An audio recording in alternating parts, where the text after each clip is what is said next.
We're going to get started with discussing what the theme of World Space Week 2020 is. The theme for this year is Satellites Improve Life. And that is true for the bigger picture. Yes, it is. Satellites affect countless aspects of our life, and life as we know it today would not have been the same without satellites. However, along with satellites comes a price to pay.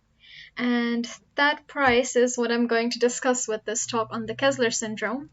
So here we go.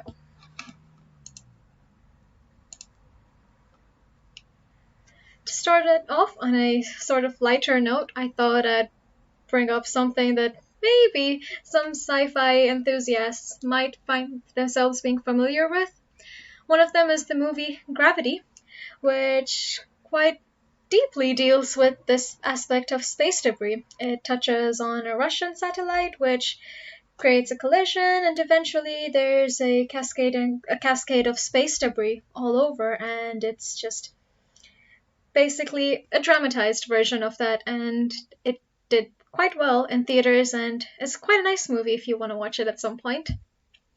The picture on the left that you see is a Japanese animated TV series called Planetes, if I'm not wrong. I could have said that very wrong. Please excuse me if I have pronounced that wrong. And effectively that also deals with the Kessler Syndrome and the idea of having a shell of space debris around the Earth. As with most fiction things, it has been dramatized a fair bit, but it does capture the gist of what the Kessler Syndrome and what the negative impacts of space debris are. So with that in mind, let's try to understand the phenomena that they have explored from a fictional perspective in these two pieces of work. So with the theme being Satellites Improve Life for Space Week 2020, I thought it would be nice to sort of start off by appreciating the use of satellites in our everyday life. For instance, in long-term spaceflight simulations with the International Space Station, in the future, different space agencies around the world, such as NASA, ESA, or JAXA, they are intending to send humans to distant areas of our solar system. In fact, I'm not sure if Mars would count as distant, but it is further than the moon, so I'm going to count that as distant. So in order to send humans to Mars, we need to have effective simulation frameworks, and what's better than sending people to live off in space for longer periods of time and sort of, come to grasps with that idea of being away from Earth and doing research in an environment that is not an environment that they're used to. In fact, if you want to know more about what living in space and isolation feels like for astronauts and get a more of a sort of psychological perspective on this, I highly recommend checking out our last talk in the Quarantine Talk series, which was given by Dan Hunt. It was an excellent talk called Earth from Space and had quite an interesting perspective into the life of astronauts. Focusing back to our topic at hand, another thing that we all appreciate satellites for is television and communication. I cannot imagine going a day without WhatsApp, because if I don't have WhatsApp, I cannot talk to my parents who are several thousands of kilometers away from me right now. And yeah, life would be sad without that, wouldn't it? Another one would be climate and environmental monitoring. That's studying our planet's geology and weather evolution and how that affects our day-to-day life. And not just our day-to-day life, but even in the long term. For instance, climate models from satellite data already show that global warming is real. Some other aspects that satellites are quite useful for are navigation, GPS. Thank you, Google Maps. I love you. I would be so lost in my first week on campus if it wasn't for you. Reconnaissance by government agencies. Development in all aspects. Astronomy research. Gonna give a shout out to our Quarantine Talk series again. Do check out the talk on the Spitzer Space Telescope by Tutku, which was also given as part of Quarantine Talks. And she did an amazing job of talking about the Spitzer Space Telescopes and how Spitzer was used in infrared astronomy. Another thing that satellites are useful for quite quite a lot is remote sensing and imaging. So now that we grasp how we can appreciate satellites more and how they impact our everyday lives, let's take the not so pleasant road and see what would happen if we focus on perhaps a tiny bit of the negative. But before we do that, I'm going to throw in some numbers just so we get an idea of what is the scale of the matter at hand.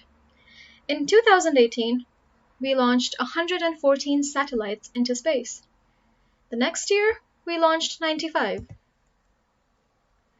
Now, space debris is any man-made object in space that is defunct. So, it's useless. It's just a piece of metal flying around in space, not useful for anything except for being a threat to other useful objects. Now, if we take a look at the statistics given by the European Space Agency, also known as ESA, or ESA, as some people prefer to call it, the number of rocket launches we've had since the start of the space age, that's effectively 1957, so that's about the time that we sent the first satellite into space. That's about, if I round it up, 6,000. They're excluding failures, so if I try to include the failures off the top of my head, did not take this as official word, let's say about 6,000 satellite rocket launches have taken place so far. And all of these rocket launches have placed a total of about 10,000, again rounding it up, satellites into Earth orbit. Out of these, about half of them are still in space, and even further than that, only about half of the ones that are still in space are functional. There is a surveillance system called the Space Surveillance Networks, and they have been doing it's quite a tedious job as well for them, of cataloging all this. And they say that we have about 22,000 pieces of space debris. And the estimated number of breakups, explosions, collisions, or any sort of dramatic event which could result in fragmentation is more than 500. And if we could, sort of put all of these space objects together that are orbiting the Earth, that would be more than 8,800 tons. That's a bit too much, don't you think? So the number of debris objects estimated in orbit around the Earth, according to the ESA, 34,000 objects greater than 10 centimeters, 900,000 objects between 1 and 10 centimeters, 128 million objects from greater than 1 millimeter to 1 centimeter. It's like pieces, like grains of sand scattered around space, but far more dangerous. Now let's switch gears and go to North America for a bit. NASA estimates the following: 500,000 pieces of debris up to 10 centimeters in length, 21,000 longer than 10 centimeters, 100 million shorter than 1 centimeter. Come to think of it, the gist that I would take from this is that it's a lot. The numbers are not small, and it's not something worth ignoring. Now, although I did mention that it's something not worth ignoring, I'm sure you'd want to know, why does this matter a lot more than, just being really big, scary numbers? Short answer, today's talk, Kessler Syndrome. Now, if I was to give a long answer to this for a little bit of, a drum roll dramatic suspense kind of effect, I'd say all of this that you see up here, technology, communication, data transfer as we know it, say goodbye to it. It would all go away if the Kessler Syndrome came true, which I try to be optimistic about things, and I'm positive we will come to a solution, but from the way things are looking right now, it seems kind of inevitable, but there's a good chance it could be avoided, and we'll get to it in a bit.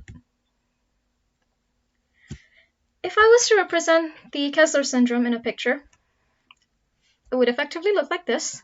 Now, at first glance, this might look like, maybe Someone's painted a circle with some paint splattering here and there, but you can probably see where I'm getting to here.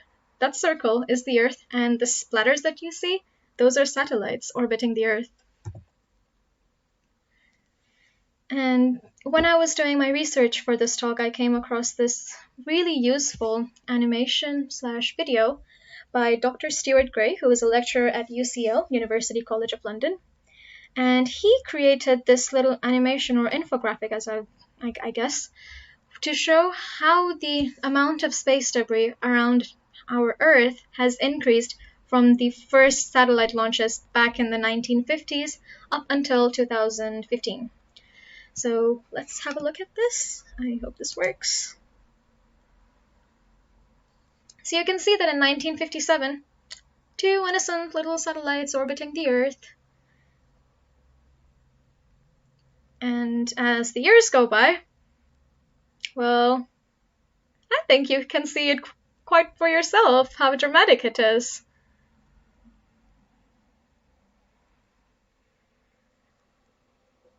And that's where we are right now. Not a very pleasant picture, if someone asks me.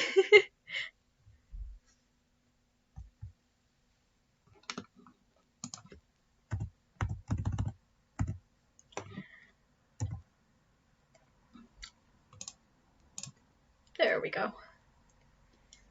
One of the most significant developments in recent history with regards to space debris was the Fengyun 1C AntiSatellite test. Please forgive me if I did not pronounce that right. This one event created over 3,300 trackable objects. The Americans have a system called the U.S. Space Surveillance Network Catalog, and this grew by 25% of its size up until that point. That's how significant this was. This anti-satellite test took place on the 11th of January 2007, and as I mentioned before, it was conducted by China, and it was basically done by intercepting their satellite, so the 1C satellite, with a missile, so a surface-launched medium-range missile, and the collision occurred at about 900 kilometers on a near-polar orbit, and this one collision, 3,300 trackable objects added. Additionally, this actually wasn't the only space collision. I haven't included this on this slide, but it is still kind of interesting to know. In 2009, there was an incident that some of you might have heard of called the Cosmos-Iridium collision. And this was a collision between a Russian and an American communications satellite. And this, in recent history, it brought space debris to the limelight quite a fair bit, because I remember, I think I was probably about 8 or 9 when this incident had happened, and I clearly remember reading a lot of articles, like seeing stuff on newspapers and space.com, and I remember being kind of fascinated by this, and especially I remember YouTube had some fancy videos and animations to show how this collision would have sort of, contributed to the dangers of the space environment. Now, one of the key concepts with regards to space debris and collisions in outer space is the idea of collisional cascading. Collisional cascading starts off with its roots in orbital mechanics, as we can see from this flow diagram. Now, when we mention orbital mechanics, this could do with, the inclination of the orbit, how the satellite is oriented, what's its orbit like, is it geostationary, or is it like on a polar orbit? So basically anything to do with how is the satellite moving in space. That's where the roots begin, because the satellite is effectively moving in space. Step 2, we arrive at collision. As we can see, 2 key factors play into this. Orbital inclination, so how is the satellite tilted, if you like to think of it that way. And number 2, collisional velocity. How fast or how slow is the satellite moving? Though eventually, this proceeds on to an increase in subsequent collision rate and number of fragments. So when you have a collision, you end up creating many, many more smaller fragments, and eventually these fragments can serve as projectiles themselves, and that could eventually lead to a cascade, kind of like a domino effect, if you would like to say, of collisions in outer space. Further down, we can break collisional cascading down into 3 categories. Now, the categories are kind of self-explanatory. There's 3 of them, called the first one being negligible non-catastrophic. So something that scientists can track down and say that, okay, this is probably not harmful enough to damage any significant, pieces of technology out in space, so this is not too much of a concern, which is why it's negligible. The other one is non-catastrophic. This one is maybe a tiny notch worse than negligible non-catastrophic in the sense that it may not cause any direct damage to any major satellites in space, but it would still contribute quite significantly perhaps to the density of space debris in that region, and perhaps in a long time it might eventually re-enter the Earth, it might not, or there's a very small chance upon tracking that this non-catastrophic collision fragments would actually damage any other useful satellites in space. Now the third one, catastrophic. Catastrophic basically spells disaster. What this means is that the fragments created from such a collision would trigger a chain reaction of even more collisions. So as we saw in the previous slide, it would result in an increase in subsequent collision rate and number of fragments, and the cycle would sort of, multiply over itself. Now I'd actually like to quote Donald J. Kessler, who he's the person that the Kessler Syndrome has been named after. And this is from one of his papers. And this is what he has to say. Both the current population of man-made objects in Earth orbit and objects in the asteroid belt at 2.8 astronomical units from the Sun are in this early collision process and represent an increasing hazard to spacecraft operating in these regions. So we are actually at the start of it. It's not something that we have to look too far into the future for. It's already happening. And I'm kind of sad about that. This picture is a little bit more than whimsical. It might be a little bit dramatic. Yes, Earth doesn't have rings, and I'm pretty sure that the person who designed this picture probably replaced Saturn and just stuck in a picture of Earth in there, but there's a method to the madness, I promise. If the Kessler Syndrome came to be, and if collision and cascading got so bad that we have a lot of space debris outside, then the number of small objects, so these small fragments of space debris, would actually be extremely large, and the total area of all the space debris would actually be dominated by this. So the smaller objects would actually dominate the cascading process. And every single collision, effectively, would reduce the inclination and the eccentricity of the total population of the space debris. Eventually, as the inclination and the eccentricity reduces, what you'd be left with is a disk. And this has been kind of popularized or dramatized, but some people say that you could end up having a ring around the Earth if things got too bad.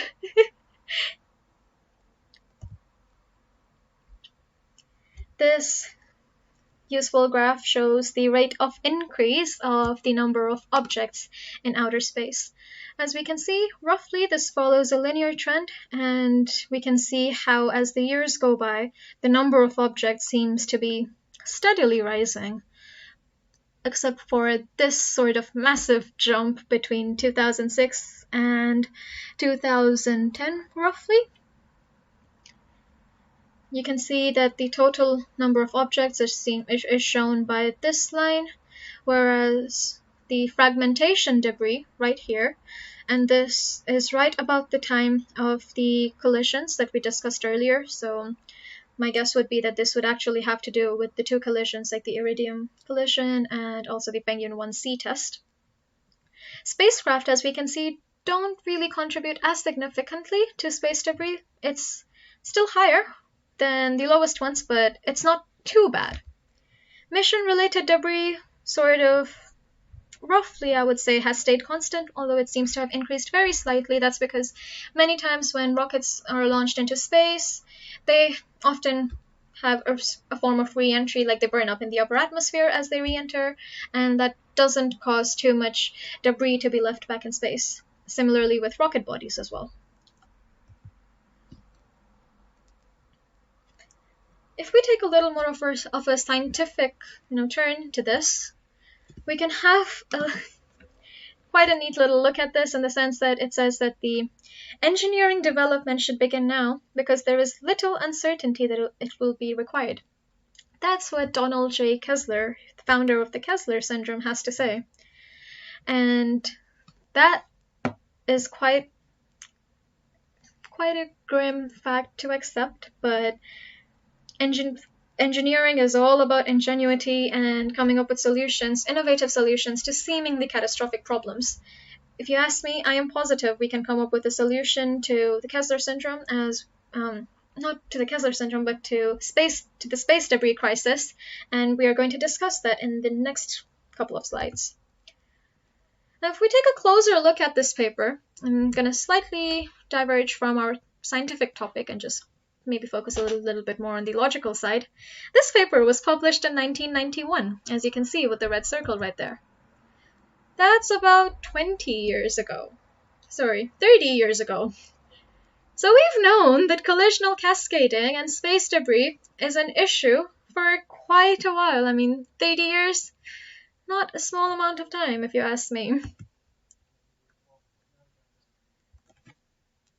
Trust me, this is related to our talk. It's not just Tom and Jerry, but let's try to recall, I guess, the gist of Tom and Jerry. Tom and Jerry, I grew up watching Tom and Jerry. It's my favorite cartoon. I mean, even now, if anyone wants to, make me happy on any random day, just show me Tom and Jerry. I'll be the happiest person in the planet. But the gist of Tom and Jerry is they chase each other. And that's kind of what two satellites are doing in space. Now, these two satellite pictures are not the two satellite pictures of the actual satellites which are chasing each other, but I thought I'd just throw this in there as a random, fun World Space Week fact. There's two satellites in space. They're actually called Tom and Jerry. Their names are actually Tom and actually Jerry. And they have been launched on a mission to basically investigate the Earth's water masses shifting, and they will map their effects on our planet's gravity field, on our planet's gravitational field. And these are US-German satellites, and they have been launched from a Russian city quite a couple of years ago, I believe. And it's kind of nice to see that, there's always a bright side to things if we try to have fun, I guess. So back to the topic at hand. So far, we have seen how the Kessler Syndrome can prove catastrophic and what losses we would suffer from them. But if we take a more practical approach, what we do as scientists, as physicists, and as engineers is to come up with solutions. So people did come up with solutions to this problem. Two main solutions: post-mission disposal and active collision avoidance. The first one, PMD, in a nutshell, basically nudge the satellite out of orbit so it has a re-entry into the Earth's atmosphere and burns up. Oftentimes, if you can actually view these satellites re-entering, and space agencies also generally issue sort of like warnings before they do this sometimes. So, some enthusiasts can actually picture this, and I think I have seen a couple by chance, and it has been stunning every time that I think I have seen a satellite re-entry. The other one is active collision avoidance, and this is sending real-time signals to the satellites to nudge it or maneuver it out of its current position to prevent a collision. So this would be, let's say satellite A approaching satellite B. The Earth Control Station observes that, and they send signals to either one or both to sort of, move away from position in the most effective way. In fact, this is a very active field, and at any given time there's countless satellites and space debris that are being monitored to prevent collisions, and that is active collision avoidance. I would highly recommend reading more into it if this is something that you're interested in. Now, one of the key things that struck me when I was doing my research for this is that if space debris is such a large threat to everything in space, we have the International Space Station in space, and there's people in there, and this inevitably means that they are at risk from space debris. Well, the ISS, lucky for all of us, has actually got quite a robust system in place to protect itself from space debris. The outer shield is designed to withstand collisions and shatter debris object. So if anything hits the outside, it's going to break, basically. It's not going to penetrate through, most likely. It'll be shattered. The inner wall, in turn, is built to, absorb the impact of this resultant spray and not be damaged from, I guess, the, shattered debris. The space between the walls of the ISS is filled with fabric, which is actually Kevlar, which is also used in bulletproof vests. And this sort of, package of, that's the first word that came to my mind. Forgive me if it sounds, confusing. But yeah, so this sort of package of protection for the ISS is suitable for debris up to 1 centimeter in size. Now, of course, sometimes you could have a larger piece of, space technology flying towards the ISS, and it could be far too big for all of these systems to be useful. And in those situations, ISS has an advanced maneuver performed. Since by 2013, only just over 15 of such maneuvers were performed, and although this might not seem like quite a massive number, if we consider the vastness of outer space and things being in orbit around the Earth, it does seem kind of concerning. The next bit is something that's kind of a personal fascination for me. Now, many of you might actually have seen this picture. It was very heavily popularized a couple of months ago. It's a picture of the Starlink satellites from SpaceX, and Starlink is basically to improve network coverage, internet coverage over lots of different parts of the world. And while it has its advantages, it does have a whole bunch of disadvantages as well. And one of them is, of course, the sort of idea of having night sky pollution. But the other idea, which is the main idea that I'm concerned about, is the idea of space debris. So one evening, I was kind of bored, and I was doing my research for this talk, and I was like, we know that Starlink is going to be a massive satellite constellation of cube satellites, and I was like, let's put some numbers into it. Essentially, there's two scenarios that Elon Musk plans to do. Either he puts 12,000 satellites into orbit, which is his original plan, or he puts 42,000 satellites into orbit, which is what he actually, sort of wants to do, if possible. At the moment, the plan of SpaceX is to send 60 satellites per launch. Now, let's assume that he gets approval for 42,000 satellites, and SpaceX gets up to 5 launches a year. It will take 138 years to put all in orbit. If SpaceX gets 10 launches a year, so that's double the original number I said, it'll halve that to 69 years.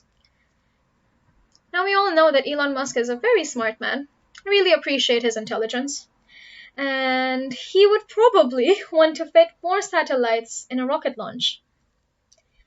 If the plan with 42,000 satellites gets approval, and he decides to launch them all over 20 years, that would amount to 210 satellites per launch, given that there are 10 launches per year. Now, if we go back to the first scenario with 12,000 satellites total and just 10 launches a year, he can get this whole job done in 10 years if he launches 120 satellites per launch, which is just double the current amount per launch. And pretty sure SpaceX and Starlink's engineering team can probably come up with an ingenious solution to send 120 instead of 60 satellites into space. I'm a bit concerned, I'll be honest, because as much as I'd want, all the remote locations on Earth to have better connectivity, I really wish there was more information out there to know what plans Starlink or SpaceX has to, reduce the impact of space debris, because we're talking 40,000 CubeSats. That's going to add a lot of objects to track.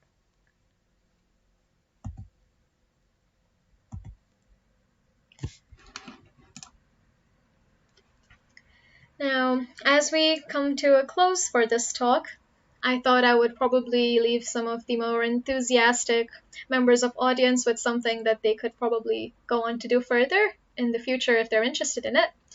And the 8th European Conference on Space Debris, which is run by the European Space Agency, is coming up. And you can see the link here. I'll also try to post the link in the description or in the chat, most likely, if you're interested. And in this image, you can only see 3 of the topics. There's like about 10 topics, if I'm not wrong, from when I last saw the website. And it's all sorts of, debris analysis and how you can monitor space debris and all the nitty-gritty details of what goes into modeling maybe collision cascading, or how the Kessler Syndrome might even unfurl in the future. COVID has had some advantages in the sense that we don't have to worry about traveling to places in person, so everything can sort of come to our screens in front of us. So this conference is also going to be online, as you can see in here, and it's going to be in April 2021, so we've got some time, like about 6 months to it, but it's definitely something worth considering attending if you're interested in the field. And yeah, if you have any questions, I'm more than happy to answer it. And with that, I will come to my concluding notes. So if I was to give 3 sort of, takeaways from my talk, it would be satellites are useful as long as they don't destroy each other. Number 2, Kessler Syndrome is inevitable. We have already started seeing the first stages of the crisis, and it's time to take action. Number 3, we have done enough harm to our planet, to be honest. Global warming will be irreversible very soon. And at the least, we could let our space, like outer space, be unpolluted. And I feel like as responsible citizens, it's sort of our job to increase awareness on all of these pressing issues, because it's not just about our generation, is it? It's all about the future generations to come in. Do we want our children to grow up in a world way worse than ours? Probably not. With that being said, the last point that I'll come to is the recommended readings. This was something I found really, really useful. It's a really nice document paper, and a lot of the information that I just provided to you does come from this paper by J Kessler.